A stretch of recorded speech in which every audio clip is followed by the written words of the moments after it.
ವಿನೋದ್ ಅನ್ನೋರು ನರ್ಸಾಗಿ ವರ್ಕ್ ಮಾಡ್ತಾ ಇದ್ದರಿಂದ ಕೊಳ್ಳೇಗಾಲ ಗೌರ್ಮೆಂಟ್ ಹಾಸ್ಪಿಟಲ್ನಲ್ಲಿ ಅವ್ರ ಅಣ್ಣನೇ ಮಾತ್ರೆ ತಂದು ಕೊಟ್ಟು ಇವ್ನು ನನಗೆ ತಿನ್ನಿಸಿ ಅದನ್ನು ಮಿಸ್ಕ್ಯಾರೇಜ್ ಮಾಡಿಸಿದ್ದಾನೆ ಸರ್.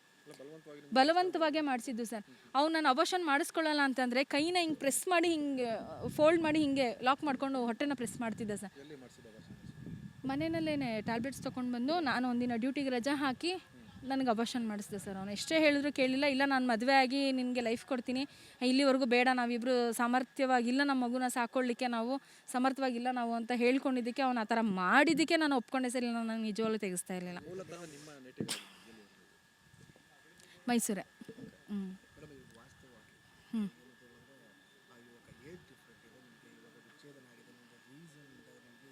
ನ್ಯಾಯ ಸಿಗ್ತಾ ಇಲ್ಲ ಸರ್. ಸ್ಟೇಷನಲ್ಲಿ ನಮ್ಮ ಇನ್ಸ್ಪೆಕ್ಟ್ರು ಅದೇ ಕೇಳಿದ್ರು, ಏನಮ್ಮ ಮದುವೆಗೆ ಡೇಟ್ ಯಾವಾಗ ಇಟ್ಕೊಂಡಿದ್ಯಾ? ಇಲ್ಲ ಸರ್, ನನಗೆ ಮದುವೆ ಮಾಡ್ಕೊಳ್ಳೋಕೆ ಇಷ್ಟ ಇಲ್ಲ, 15,000 50,000 ಕಾಂಪನ್ಸೇಷನ್ ಕೊಡ್ತೀನಿ ಅಂತಾರಲ್ಲ ಸರ್. ಅದೇ ಅವ್ರ ಮನೆ ಮಗಳಿಗೆ ಇದೇ ಥರ ಆಗಿದ್ರೆ ಅವ್ರು ಹೇಳಿದ ಹೇಳಿಕೆಗಳು ಕೂಡ ನನ್ನ ಹತ್ರ ಇದೆ ಸರ್. ವಿಡಿಯೋ ರೆಕಾರ್ಡ್ ಸಮೇತ ಇದೆ. ಅವ್ರು ಹೇಳ್ತಾರೆ 15,000 50,000 ಕೊಡ್ತೀನಿ ಕಾಂಪನ್ಸೇಷನ್ ಅಂತಾರೆ. ಅಂದರೆ ಒಂದು ಹೆಣ್ಣಿಗೆ ಬೆಲೆ ಇಲ್ವಾ ಸರ್? ಅವಳು ಮದುವೆ ಆಗಲಿ, ವಿಚ್ಛೇದನ ಆಗಲಿ, ಅವ್ರು ಮತ್ತೊಂದಾಗಲಿ ಮಗದೊಂದಾಗಲಿ, ಹಾಗಾದರೆ ಒಂದು ಹೆಣ್ಣಿಗೆ ಅವ್ರ ಮಗ ಇದ್ದಾನೆ, ಅವನೊಬ್ಬ ಹುಡುಗ ಅಂತ ಹೇಳ್ಬಿಟ್ಟು ಅವನು ಈಸ್ ಎ ಮೇಲ್ ಜೆಂಡರ್ ಅಂತೇಳಿ ಅವನು ಏನು ಬೇಕಾದ್ರೂ ತಪ್ಪು ಮಾಡಿ ನೀನು 15,000ದಲ್ಲಿ ಮುಚ್ಚಾಕ್ಬೋದಾ ಸರ್ ಇದನ್ನು? ನಾನು ಹೇಳಿದೆ ಸರ್ ಅವನಿಗೆ 31st ನೈಟು ಹೇಳಿದ್ದೀನಿ, ಹರೀಶ ಇದೆಲ್ಲ ಬೇಡ ಅಂತ ಹೇಳಿದ್ರು ಕೇಳಿಲ್ಲ ಸರ್. ಜನವರಿ 1 ಹೇಳಿದ್ದೀನಿ, ಅವ್ನು ಎದ್ದು ಡ್ಯೂಟಿಗೆ ಹೋಗೋ ಟೈಮಲ್ಲಿ ಹೇಳಿದೆ, ನನಗೆ ಡ್ಯೂಟಿಗೆ ಹೋಗೋಕ್ಕೆ ಇಷ್ಟ, ನಂಗೆ ಬಿಟ್ಟು ಹೋಗೋಕ್ಕಾಗ್ತಾ ಇಲ್ಲ, ನಂಗೆ ನೀನು ಬೇಕೇ ಬೇಕು ಅಂತ ಹೇಳಿ ಮೆಸೇಜ್ ಇರೋದಿದೆ, ಕಾಲ್ ರೆಕಾರ್ಡ್ಸ್ ಇದೆ ಸರ್, ಎಲ್ಲ ಆಡಿಯೋಸ್ ಪ್ರೂಫ್ ಇದೆ ನನ್ನ ಹತ್ರ, ಮೆಸೇಜ್ ಕಳಿಸಿರೋದು ಪ್ರೂಫ್ ಇದೆ ಸರ್ ನನ್ನ ಹತ್ರ.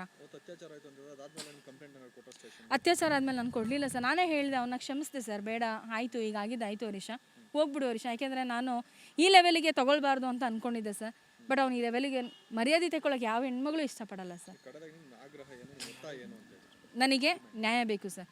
ಅವ್ನು ಮಾಡಿರೋ ಮೋಸಕ್ಕೆ FIR ಫೈಲ್ ಆಗಿದೆ. ಅವರಮ್ಮ ನಿನ್ನೆವರೆಗೂ ಸಹ ಟೈಮ್ ಕೊಟ್ಟರು, 5ನೇ ತಾರೀಕುವರೆಗೂ ನಮ್ಮ ಸ್ಟೇಷನಲ್ಲಿ ಅವ್ರು 15 ದಿನ ಮಗನ ಕರ್ಕೊಂಡು ಬರ್ತೀನಿ, ಟೈಮ್ ಕೊಡು ಅಂದರು. ಕೊಡಿ ಸರ್ ಅಂತ ಅಂದರು.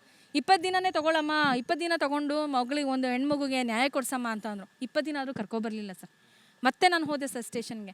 ಆಮೇಲೆ ಎಲೆಕ್ಷನ್ ಕೌಂಟಿಂಗ್ ಮುಗಿದ್ಮೇಲೆ ಆದರೂ ಕರ್ಕೊಂಡು ಬರಮ್ಮ, ಹಿಂಗೆ ಆದರೆ ಕಷ್ಟ ಆಗುತ್ತೆ, FIR ಫೈಲ್ ಮಾಡಬೇಕಾಗತ್ತೆ ಅಂತಲೂ ಹೇಳಿದ್ರು ಸರ್. ಆದರೂ ಕೂಡ ಅವ್ರು ಅದಕ್ಕೆ ಬಗಲಿಲ್ಲ ಸರ್. ಇವತ್ತಿಗೂ ಕೂಡ ಅವ್ರು ಏನು ಹೇಳ್ತಾರೆ ಅಂದರೆ, ನನ್ನ ಮಗ ಕಾಣೆ ಆಗಿದ್ದಾನೆ, ನಾನು ಹುಡುಕ್ಸೋ ಪ್ರಯತ್ನನೂ ಮಾಡಿಲ್ಲ, ಕಂಪ್ಲೇಂಟು ಕೊಟ್ಟಿಲ್ಲ, ಹುಡುಕಿಸ್ತಾ ಇದ್ದೀನಿ, ಅವನು ಸಿಗ್ತಾ ಇಲ್ಲ. ಕಂಪ್ಲೇಂಟ್ ಕೊಟ್ಟಿಲ್ವೇನಮ್ಮ ಅಂತ ಸ್ಟೇಷನಲ್ಲಿ ಕೇಳಿದ್ರೆ ನನಗೆ ಹೆಂಗೆ ಸ್ಟೇಷನಲ್ಲಿ ಕಂಪ್ಲೇಂಟ್ ಕೊಡಬೇಕು ಅನ್ನೋದು ಗೊತ್ತಿಲ್ಲ. ಇದೇ ರೀಸನ್ ಹೇಳ್ತಾ ಇದ್ದಾರೆ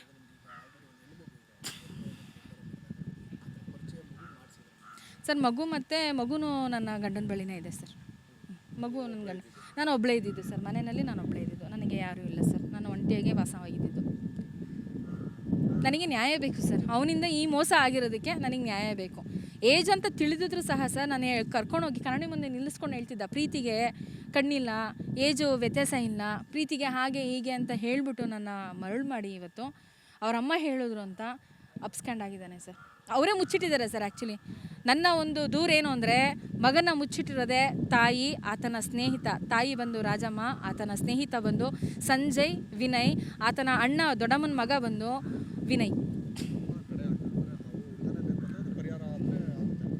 ನಾನು ಯಾವುದೇ ರೀತಿ ಸರ್, ಇವತ್ತು ಜೀವನ ಒಂದೇ ಸರ್ ಇರೋದು. ನಾನು ಯಾವತ್ತೂ ಯಾವುದಕ್ಕೂ ನಾನು ಆಸೆ ಪಡಲ್ಲ.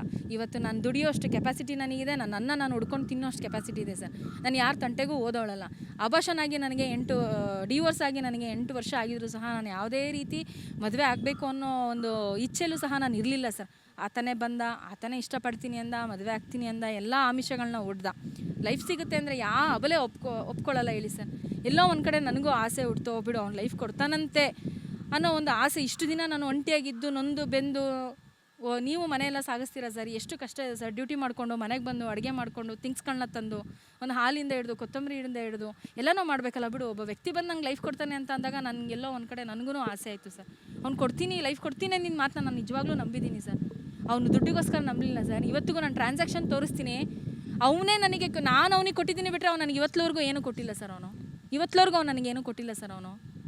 ಪ್ರತಿಯೊಂದು ಮಾಡಿದ್ದೀನಿ ಸರ್. ನಾನು ಮಾಡಿದ್ದೀನಿ ಅಂತ ಹೇಳ್ಕೊತಾ ಇಲ್ಲ, ನಾನು ಅಷ್ಟು ಪ್ರೀತಿ ತೋರಿಸಿದ್ದೀನಿ ಸರ್. ಯಾಕೆ ನನಗೆ ಲೈಫ್ ಕೊಡ್ತೀನಿ ಅಂತ ಅನ್ನಲ್ಲ. ನನ್ನಲ್ಲಿ ಅವನಲ್ಲಿ ಯಾವುದೇ ರೀತಿ ಭಿನ್ನಾಭಿಪ್ರಾಯ ಬರಬಾರ್ದು ಅಂತ ನೋಡಿಕೊಂಡೆ ಸರ್. ಒಂದು ಕೆಲಸ ಮಾಡಿಸ್ದಂಗೆ ನೋಡಿಕೊಂಡೆ ಸರ್ ಮನೆಯಲ್ಲಿ. ಇವತ್ತು ಅವ್ರ ಅಮ್ಮಂಗೆ ತಿಳಿದಿದೆ ವಿಚಾರ ಅಂತ ಹೇಳಿಬಿಟ್ಟು ಫೋನ್ ಸ್ವಿಚ್ ಆಫ್ ಮಾಡಿಕೊಂಡು ಸ್ಟೇಷನ್ಗೆ ಎಷ್ಟು ಸರಿ ಬಂದು, ಅವರಮ್ಮ ಬಂದ್ರೂ ಸಹ ಅವನು 1.5 ತಿಂಗಳಿಂದ ಸ್ಟೇಷನಿಗೆ ಒಂದು ಸಲ ಬಂದಿಲ್ಲ ಸರ್. ಸ್ಟೇಷನಿಗೆ ಅವ್ನು ಬರ್ದೇ ಇವತ್ತು FIR ಆಗಿದೆ.